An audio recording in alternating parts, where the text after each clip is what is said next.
Welcome back. Congolese Muslims are disappointed that Saudi Arabia's government banned pilgrims from the Democratic Republic of Congo due to Ebola fears. The ban came after the World Health Organization declared the Ebola outbreak an international emergency, although the WHO also urged countries not to restrict trade or travel. For the last 2 years, Abu Bassam Kibanja has been looking forward to performing the Hajj and was making final preparations when news came that the Saudi government is banning pilgrims from the Democratic Republic of Congo due to Ebola fears. The 50-year-old businessman is devastated.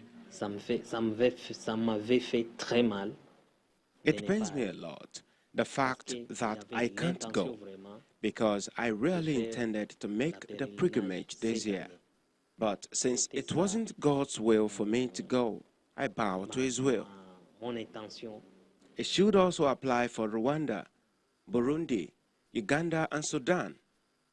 They are direct neighbors and closer to the epidemic than Congolese who live in Kinshasa, Lubumbashi, and even Kasai.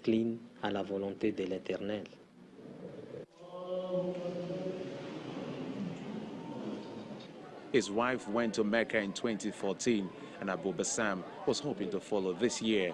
He had put aside $4,500 for the trip, which has now been cancelled. His family is equally disappointed and frustrated. The Congolese were planning to go to the Hajj. We're not going with the intention of infecting people, but to pray. They shouldn't have refused for them to go, but they should have rather tested them. And if they find people infected, they should have told them to stay. And those who are not infected should have been allowed to go.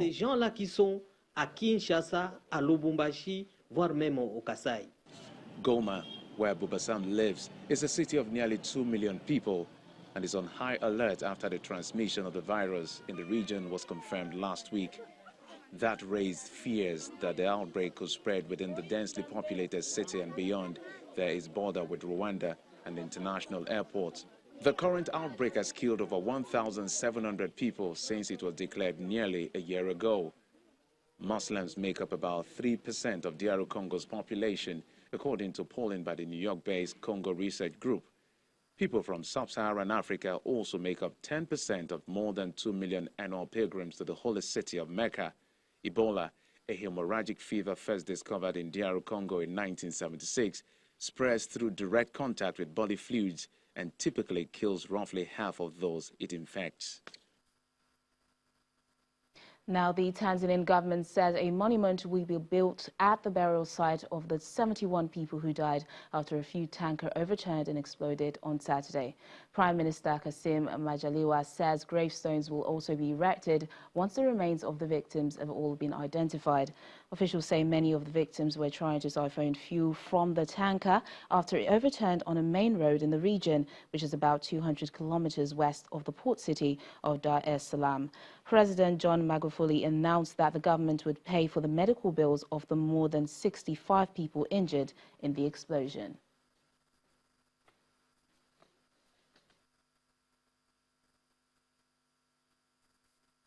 Now, the role of technology in childhood education is believed to have positive effects on the way children learn.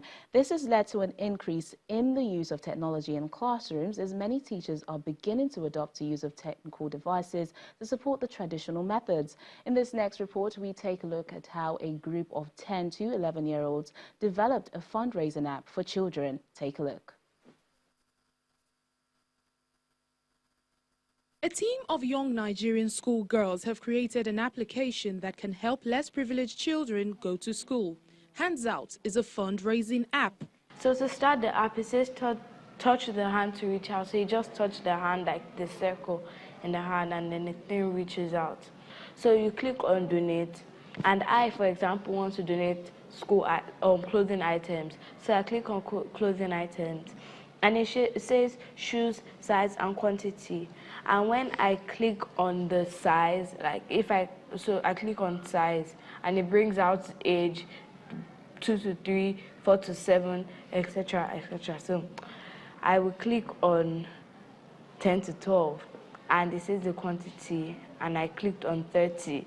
And for bags, it says the size, and I want to click on 14 and above, and quantity, I click on 50 to 100. So it goes like that. The girls between the ages of 10 and 11 call themselves the Brain Squad.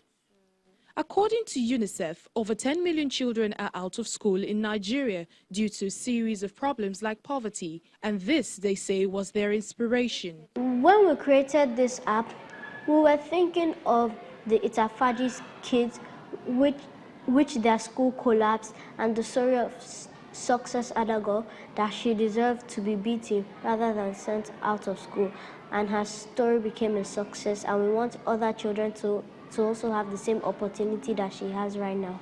So what does the app do? When you go into our app, you can pay children's school fees, pay their hospital bills, donate stationery, school shoes, school bags, school textbooks for the children.